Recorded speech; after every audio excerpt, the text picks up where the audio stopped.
Welcome back to Girl Talk. You likely recognize this beautiful set we are filming here at Bella Domicile on Nesbitt Road.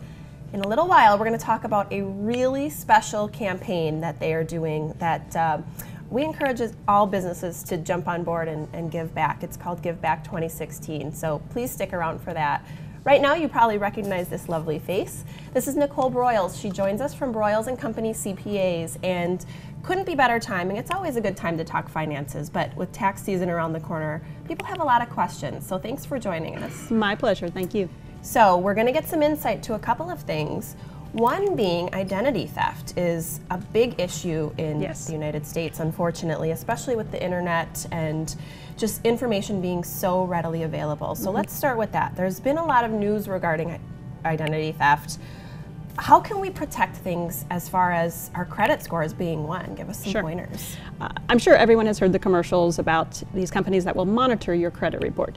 Monitor and let you know if something happens. So you can pay them a fee to watch things. The alternative, which is what we recommend, is that you completely freeze your credit. You simply pay a fee to each of the 3 credit bureaus, TransUnion, Experian, and Equifax. It's $10 per credit bureau. Oh, that's not and bad you at all. freeze your credit completely. Okay. No one can get access to your credit. You can't apply for a new credit card, you can't get a new loan without unfreezing the credit. So no one has access to it. And how tough is that process to freeze and unfreeze? There is a one-page letter that you can send to each of the credit bureaus along with your $10 and proof of identity, and they in turn send back to you a PIN.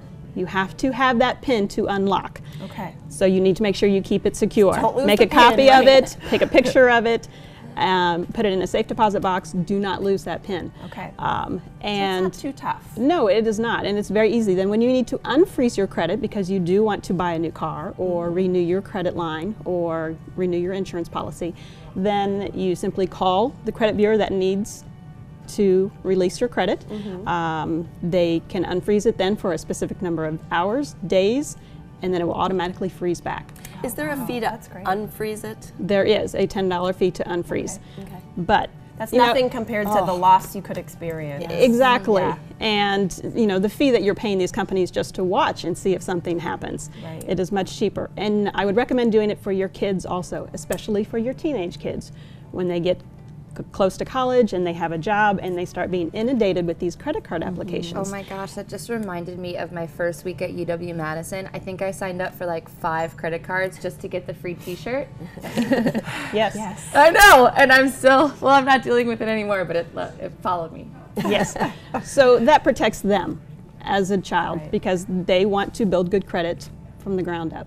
Great. Good tip. Sounds like a simple process and very affordable. Certainly. Let's move on to individuals making a gift. If someone were to make a gift to a friend or a relative, and what are the amount limitations before there's tax consequences?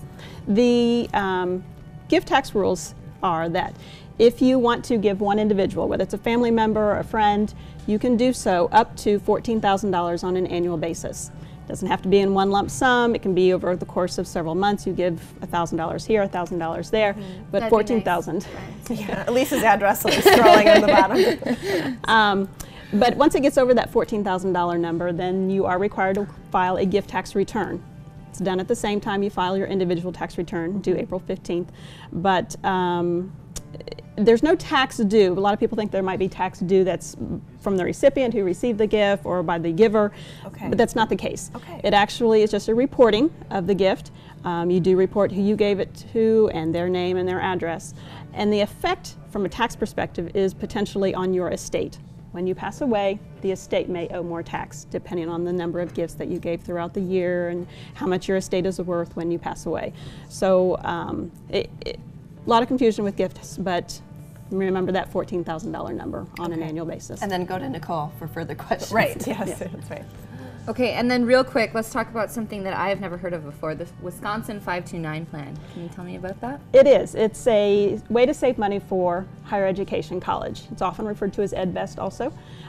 It is a tax-free. The money that you put into the 529 plan grows tax-free And then when you take the money out for education benefits, as long as it is used for education, there's no tax due on the earnings from the growth.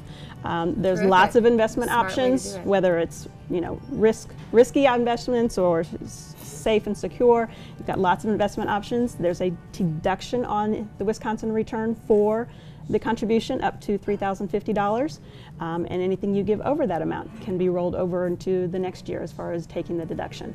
So it's a great way to save money for college, and it doesn't have to be used for a Wisconsin college. It can be used for any college in the United States. Oh, that's good to know. Yeah, Yes. it's not restricted So to the it's- in-state it's colleges. college savings across the board. That's Yes, just a that's wonderful, terrific, yeah. wonderful option for folks looking to save for their children. We barely cracked the surface. Oh I my know. gosh, we have so much more to ask you, but we'll have to do it next time. This is Nicole Broyles from Broyles & Company CPAs. We've got lots more Girl Talk coming up after this, so stay right where you are.